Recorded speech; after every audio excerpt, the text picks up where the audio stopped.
One night, one bond, one war. The alarm screamed through the colony. Red lights flashed across the walls, bathing the steel corridors in blood-colored glow. Boots thundered in the distance, reinforcements marching fast, armed and ready. Inside the chamber of fallen men, the fire of battle still lingered in the air. Leora knelt beside the human, her trembling hands pressing against his wounded shoulder. His blood was warm against her skin, but his eyes were steady, sharp as ever. "You can't fight more of them," she whispered desperately. "You're hurt. We have to run." The human shook his head, his voice low but iron-strong. "If we keep running, they'll never stop. Tonight it ends. Not tomorrow. Not next week. Tonight." Leora's chest tightened. She wanted to argue, but deep inside she knew he was right. The colony had already marked her as a warning. If they escaped, she would always be hunted. If they fell, others would take her place, and yet she was not ready to lose him. "You'll die," she whispered. He met her eyes. "Maybe, but I would rather die free than live chained. Wouldn't you?" For a long moment she couldn't answer. Then slowly she nodded. Tears filled her eyes, but this time they were not from fear. "Yes," she said softly. "I would." The human pushed himself to his feet, his blade steady in his good hand. He reached out to her, not to chain, not to command, but to offer a choice. "Then fight with me," he said. Leora looked at his hand. She thought of the night they planned for her, 10 strangers one after another, tearing her soul apart. But instead the first man had offered her something she thought was long dead. A choice, a bond, a reason to live. She placed her hand in his. "I will fight." The gates burst open.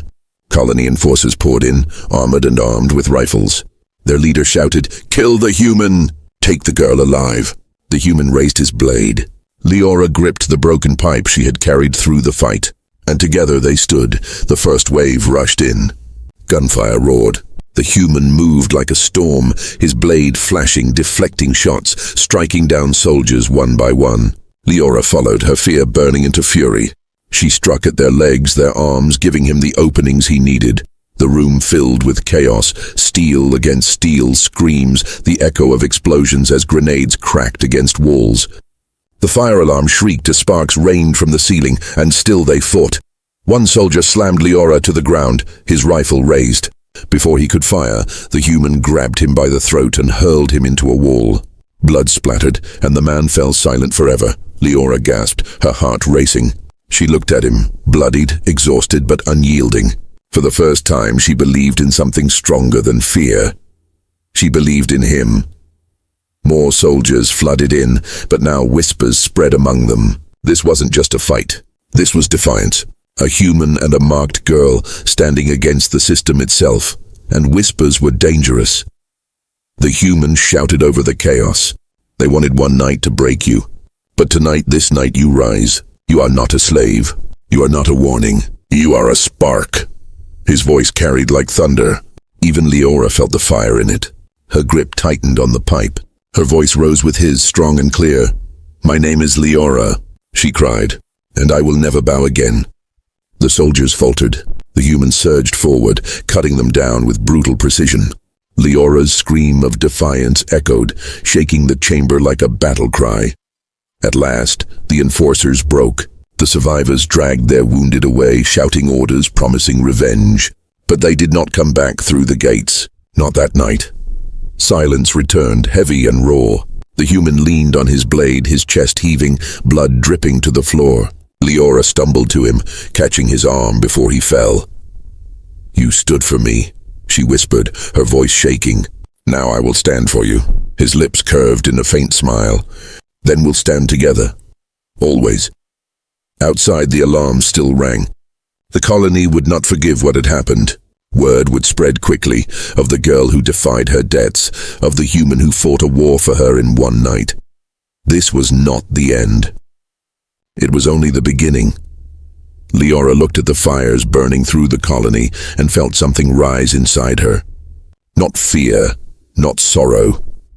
Hope. One night had given her back her name. One bond had given her back her strength. And one war, the first of many, had just begun. The human pressed a hand against the wall for balance, his voice steady even in pain. They wanted to break you with 10 men. Instead, one man chose you, and now the galaxy will see what that choice has started. Leora gripped his hand tightly, her eyes blazing with new fire. Yes, she said. Let them come.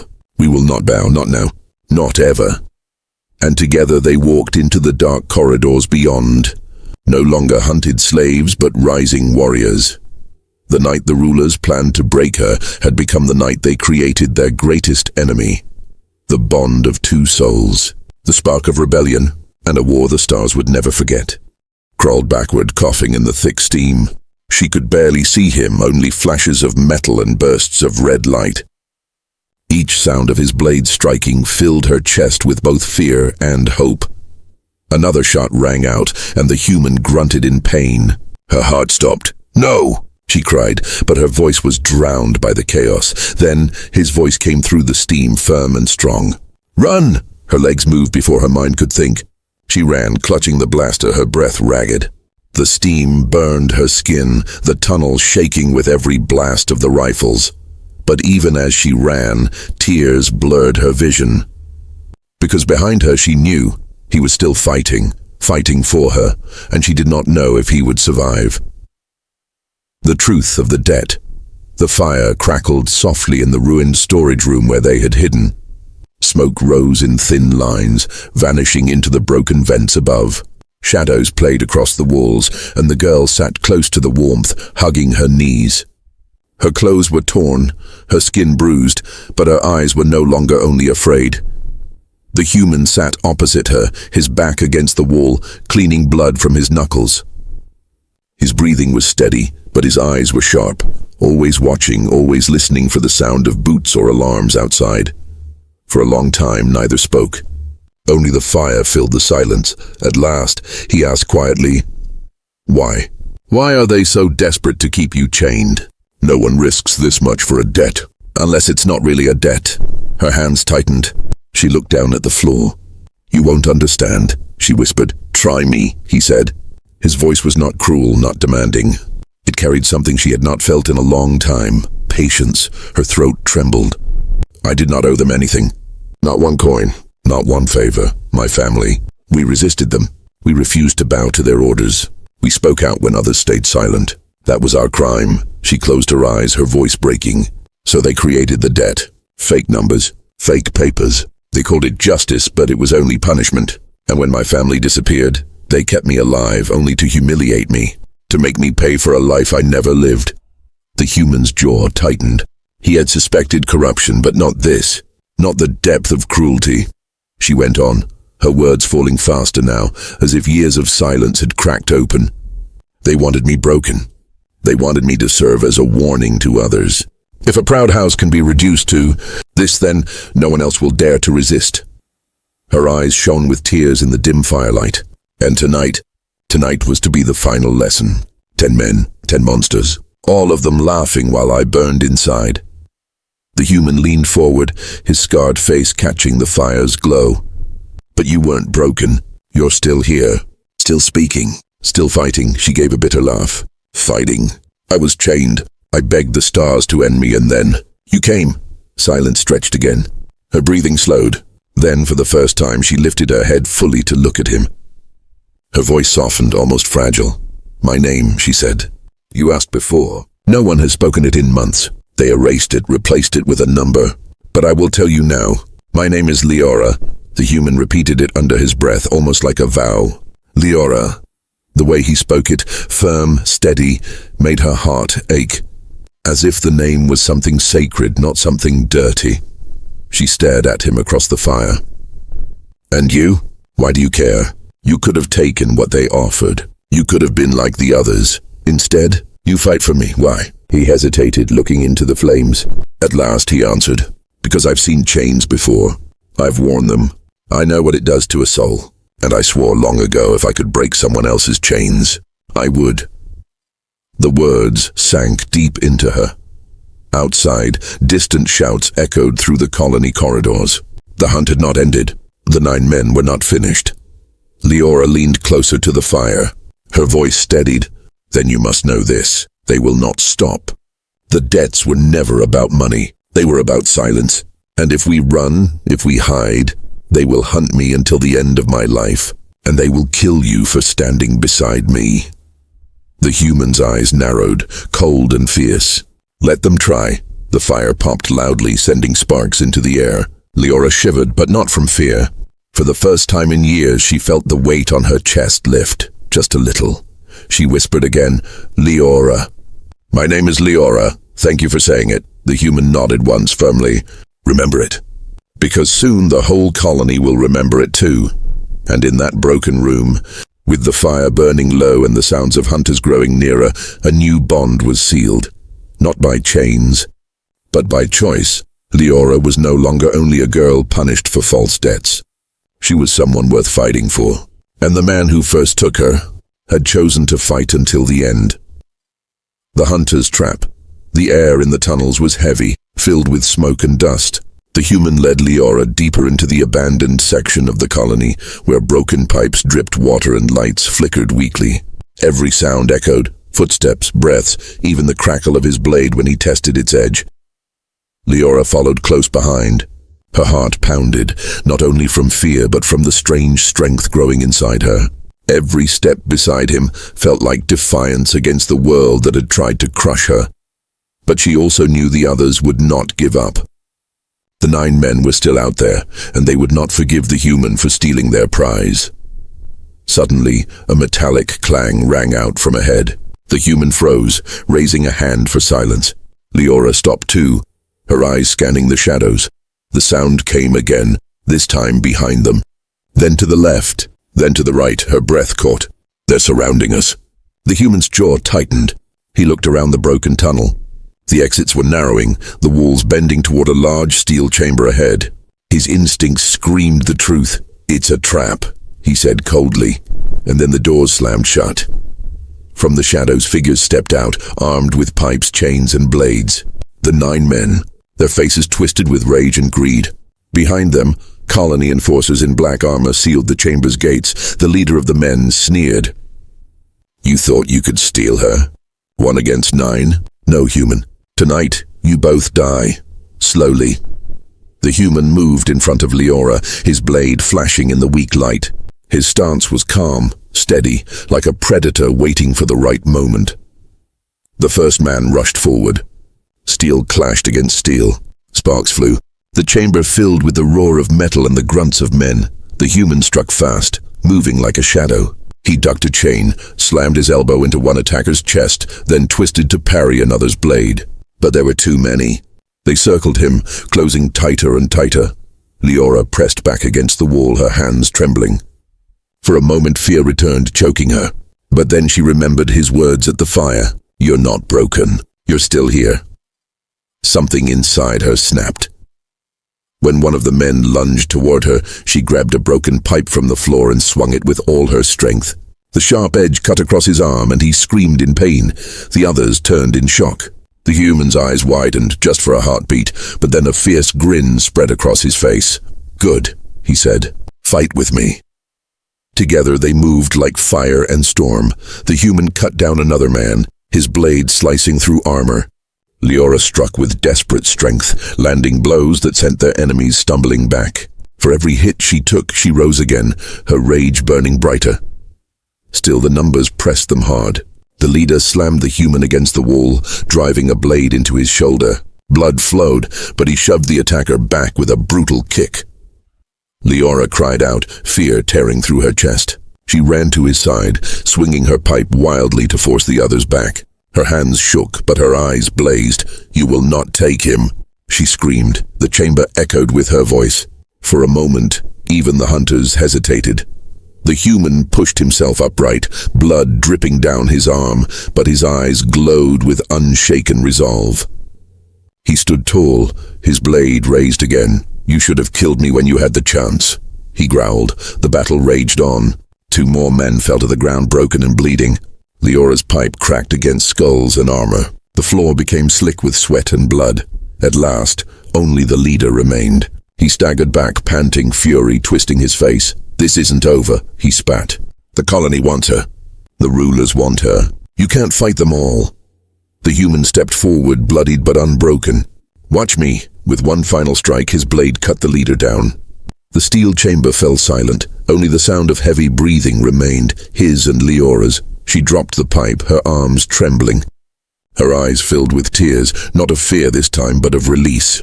They had fought. They had survived. Together. The human leaned against the wall, his body wounded, but his spirit burning brighter than ever. He looked at her and said quietly, "Chains are broken in blood and fire. Tonight you broke yours." Leora's voice shook, but she nodded. Not alone.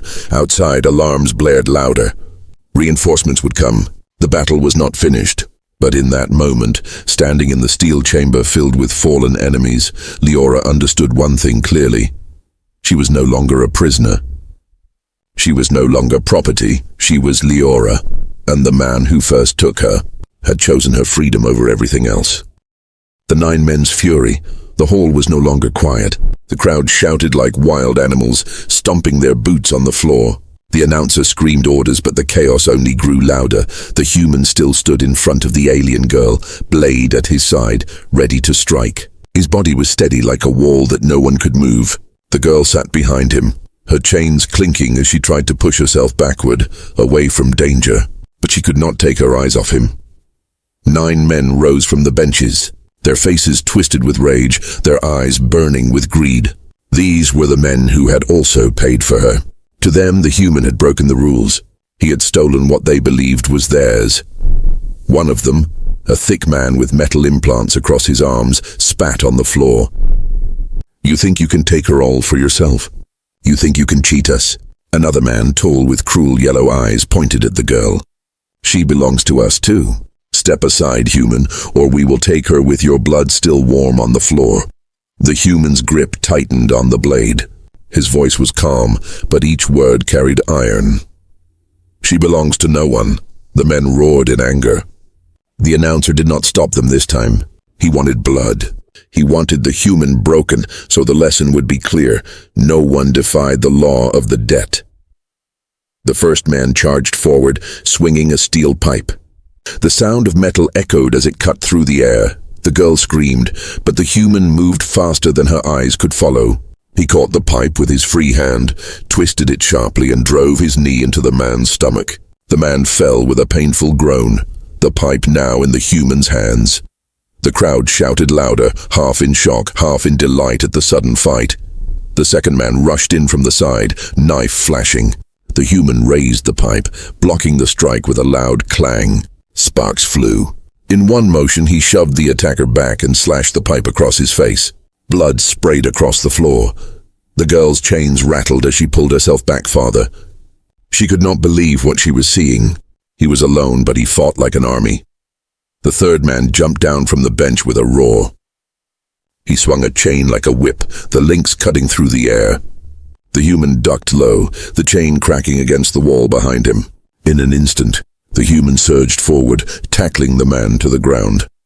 His blade flashed once, sharp and clean. The man went still. The crowd gasped. Some shouted for more. Some shouted to stop, but no one moved to help. The girl pressed her back against the cold wall, her heart pounding like a drum. She wanted to close her eyes, but she could not. She was trapped between horror and awe. The fourth and fifth men attacked together, one with fists, the other with a broken bottle. The human spun the steel pipe in his hand like it was part of him. He smashed the bottle out of one man's grip and drove his elbow into the other's face. Both fell hard to the floor, groaning in pain. The sixth man hesitated, fear flickering in his eyes, but his pride forced him forward. He pulled out a blaster, its red light glowing as it charged. The girl gasped. A weapon. This was different. The human's eyes locked on the blaster. He moved with lightning speed. Before the man could fire, the human hurled the steel pipe. It struck the man's wrist, making him drop the weapon. The blaster slid across the floor, stopping right in front of the girl. She stared at it, frozen. The human fought the seventh man, but his voice cut through the noise. "Take it," her breath shook. She looked at the blaster. Her hands trembled. Could she do it? Could she fire? The eighth man lunged toward her, trying to snatch her by the chain. Instinct took over. She grabbed the blaster and pulled the trigger. A bright flash filled the hall and the man screamed as he fell back, smoke rising from his chest. The girl's eyes widened. She had done it. She had saved herself. The human gave her a quick glance, just a small nod, but enough to send heat rushing through her chest. For the first time in her life, someone believed she could fight. The ninth man, the largest of all, roared and charged. His massive body crashed through broken benches, splinters flying everywhere. He swung his fist like a hammer. The human dodged left, but the blow scraped across his arm. Blood dripped down his sleeve. The girl gasped, panic rising in her chest. He was hurt. The human gritted his teeth, ignoring the pain. He slashed his blade across the giant's leg, making him stumble. Then, with a final strike, he drove the blade upward into the man's shoulder. The giant roared in agony and collapsed to the ground. Silence fell over the hall.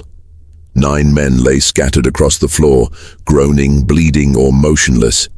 The human stood in the center, breathing hard, blood staining his arm and face. The girl clutched the blaster, her hands still shaking. Her chest rose and fell fast, her eyes wide with shock. The announcer stared at the scene, his face pale with fury. He slammed his cane on the floor.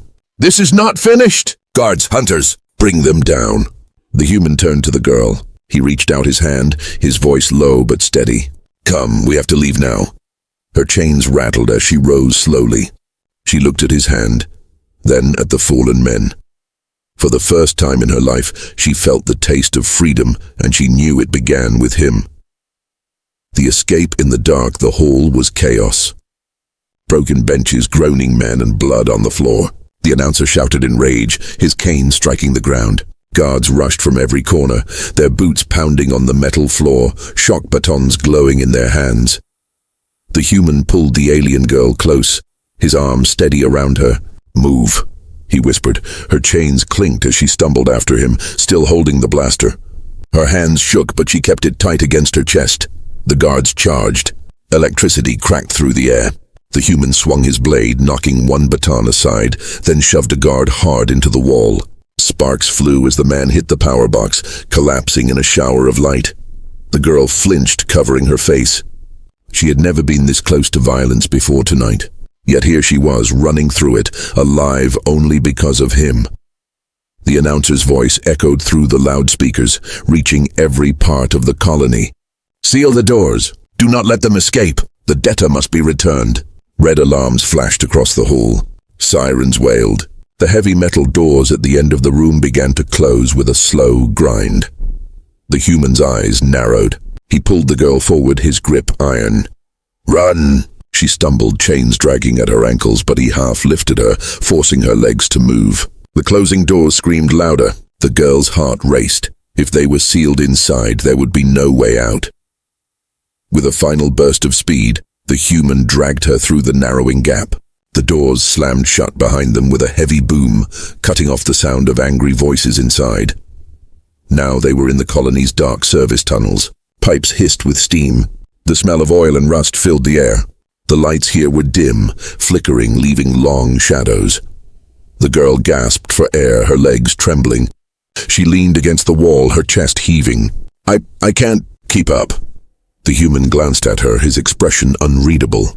He knelt quickly, breaking a piece of metal pipe from the wall. With strong, fast strikes of his blade, he shattered the lock on her ankle chains. The heavy iron fell to the floor with a loud clang. She froze, staring at her bare ankles. Her chains were gone. For the first time in months, she was free to walk. Her lips trembled. She looked up at him, her voice small. Why are you freeing me?" He met her eyes, his scarred face shadowed by the dim light. "Because you deserve more than chains." Her throat tightened. No one had ever said that to her before, but there was no time. Heavy footsteps echoed behind them. The guards were already chasing. The human grabbed her hand firmly. This way, they ran deeper into the tunnels. Steam hissed around them and shadows shifted on the walls. The girl's feet moved faster now, lighter without the chains, but fear still gnawed at her heart. Every corner felt like a trap. Every sound made her flinch. The human led with sure steps, as if he knew these tunnels well. He moved fast, his blade ready, his eyes scanning every shadow. Then suddenly a new sound filled the air, a low growl, mechanical and heavy. The girl's eyes widened. "What is that?" The human slowed, pulling her close against the wall. From the darkness ahead, shapes moved. Bounty hunters, they were not guards. They wore armor patched with steel plates, their helmets glowing with red lights. Each carried rifles that hummed with deadly energy. Their movements were slow, but full of purpose. They were not here to capture. They were here to kill. The announcer's voice came again through the loudspeakers, sharp and cruel. The debtor is valuable. Bring her back alive if you can. But kill the human. Make it slow. The girl's heart dropped. The human was the target now. He turned to her, his face calm even under the danger. Stay behind me, no matter what. She clutched the blaster tight, her hands trembling. I can fight, He shook his head. Not yet. Save your strength. The hunters stepped closer, their boots clanging against the floor. The tunnel filled with the hum of their rifles. The human exhaled slowly, then whispered, When I say run, you run. Her throat was dry. She wanted to argue, but the words stuck in her chest. She only nodded. The first shot came, a beam of red light cutting through the air. The human shoved her down, the blast striking the pipe above her head. Steam hissed and filled the tunnel, white fog swirling everywhere. Through the mist, he moved like a shadow. His blade flashed, quick and sharp. A cry echoed as one hunter fell, his rifle clattering to the floor. The girl. The debt in the chains. The iron door opened with a loud sound. The hall inside was dark, filled with smoke and whispers. Dozens of men sat on broken benches, their eyes glowing in the dim red lights. The smell of metal, sweat and fear was everywhere. At the center of the hall, 2 guards dragged a young alien girl by heavy chains. Her wrists bled where the metal cuffs cut her skin. Her head hung low, her hair falling over her pale face. The girl's name was not spoken here. To the crowd, she was only the debtor. The announcer's voice echoed across the hall. It was cold, sharp and cruel. Her family owes 10 years of unpaid credits. By law of the colony, her body is the payment. Tonight she will be rented to 10 men. One night, 10 customers. The debt will be erased by morning. The crowd laughed, some clapped, others whistled. The girl trembled. She had done nothing to deserve this. Her family had resisted the corrupt rulers, and when they died, the false debt was forced onto her. She wanted to scream the truth, but no one here would listen. No one cared. The guards shoved her onto her knees in the center of the room. Chains rattled around her ankles. Her heart pounded so hard it felt like it would break out of her chest. She tried to lift her head, but the bright light from above blinded her. The announcer raised his hand. First man, step forward. From the shadowed seats, heavy boots echoed on the floor. The girl squeezed her eyes shut, bracing herself for what was coming. She had heard stories of how cruel these men could be. But the footsteps stopped right in front of her, and silence filled the hall. Slowly, she opened her eyes. The first man was not like the others. He was human. He stood tall, with broad shoulders and a scar running across his cheek. His dark eyes were calm, steady, but there was a quiet storm inside them. Unlike the other men, his gaze was not filled with hunger or cruelty. Instead, he looked at her as if she was a person. The announcer smirked. Go on, human. She is yours.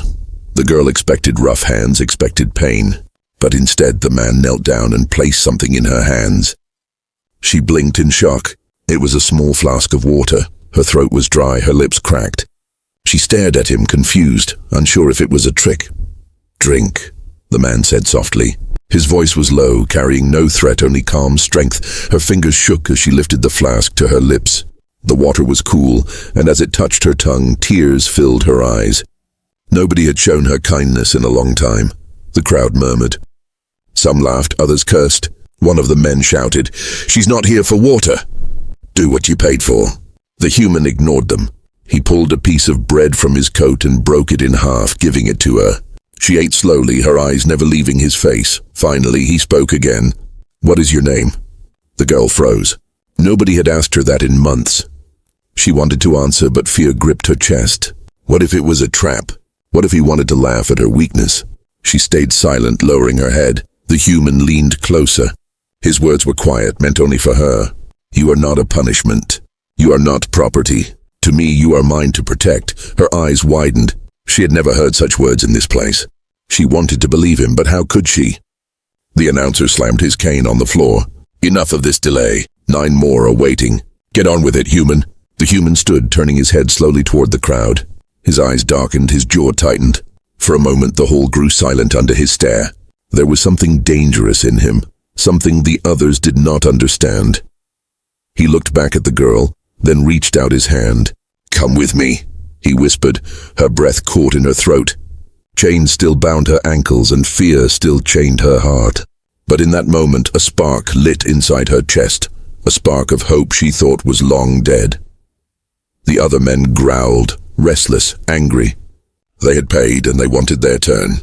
The announcer shouted again, ordering the guards to prepare the next man, but the human did not move away. He placed his hand firmly on the chain around her wrist, his grip strong as steel. His voice cut through the noise like a blade. "No one touches her." The hall exploded in chaos. Shouts, curses, the sound of boots moving.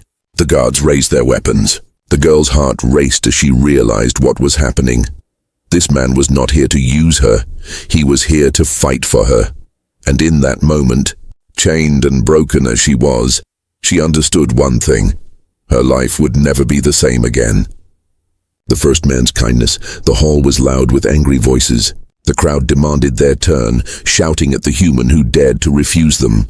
The announcer slammed his cane again and again, trying to restore order, but the noise only grew. The girl sat on the floor, chains still around her wrists and ankles. She could not believe what she had heard. The human had stood against them all and said, "No one touches her." His words still echoed in her mind. The guards stepped forward with shock batons in their hands. The announcer pointed at the human. "Do your part or leave this place. She is property of the debt. She is not yours to protect." But the human did not move. His face was calm, but his body was ready, like a predator waiting for the first strike. His hand stayed on the girl's chain. "Then the debt means nothing to me," he said. His voice was deep, steady, unshaken. The announcer's eyes narrowed. The crowd laughed at his words, calling him foolish, calling him weak. The girl pulled back slightly, confused and afraid. Why are you doing this?" she whispered, her voice hoarse from thirst and fear. The human crouched beside her, ignoring the stares of the others.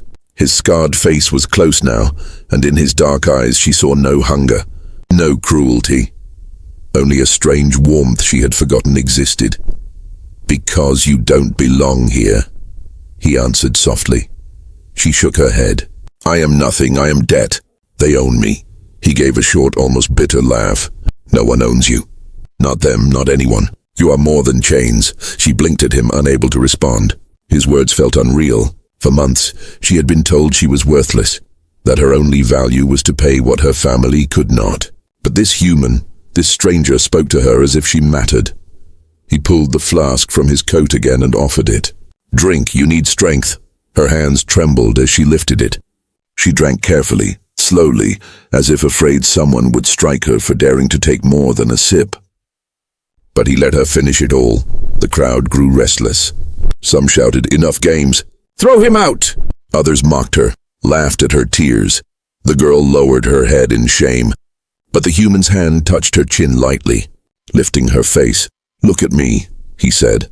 Her eyes met his, filled with confusion and fear. "You are not weak," he said firmly. "You survived what would have broken many. That means you are strong." Her lips parted, but no words came. No one had ever spoken to her like this. Not her captors, not the guards, not the men who laughed at her pain. The announcer finally lost patience. "Enough," he roared. "If you refuse the law, then the guards will take her to the next man." The guards stepped closer, raising their batons. Sparks flickered at the ends. The human stood in front of her, blocking their path. "Touch her, and you won't live to touch another." The guards hesitated. They had seen that look before. His eyes promised violence, the kind that left bodies on the floor. The girl stared at his back, her heart racing. He was risking everything for her, a stranger. "Why?" she whispered again, though he could not hear her this time. The announcer motioned for the guards to wait. He leaned forward, his eyes narrowing. "What is it you want, human? Do you love her already? Do you think she is worth dying for?" The human turned his head slowly, meeting the announcer's gaze. His answer was simple. "Yes." The hall fell silent. Even the crowd stopped their jeering. For a heartbeat, the only sound was the rattle of the girl's chains as she breathed. The announcer smirked. "Then you are a fool." "Maybe," the human said. His eyes softened as he looked down at the girl again. But even a fool can choose. The guards shifted, uncertain. The crowd began to murmur again, uneasy this time. Something was wrong. This man was not afraid, and that made him dangerous. The girl felt something strange in her chest. For months, she had been nothing but fear, pain, and shame. But now there was a flicker of something new, a warmth she could not name. Hope. The human knelt again, his voice low so only she could hear. "Tell me your name." She swallowed hard. Her lips moved, but she stopped herself. Fear still chained her heart. If she gave her name, would it be used against her? Would it bring more pain? I can't, she whispered. He nodded slowly as if he understood. He did not press her. Instead, he placed his hand gently over hers. His touch was firm, steady, grounding. Then one day, he said, "When you are ready, I will hear it." Her throat tightened. She wanted to cry, but no tears would come. The announcer finally shouted, breaking the moment. "Enough of this. Guards, take her!" The guards moved again, but this time the human's hand reached for the blade at his side. The steel glinted in the red light. The girl's breath caught. She realized the truth. He was not here to take what others wanted. He was here to fight for her. And deep in her heart, she felt it. The first man who touched her did not claim her body. He touched her soul,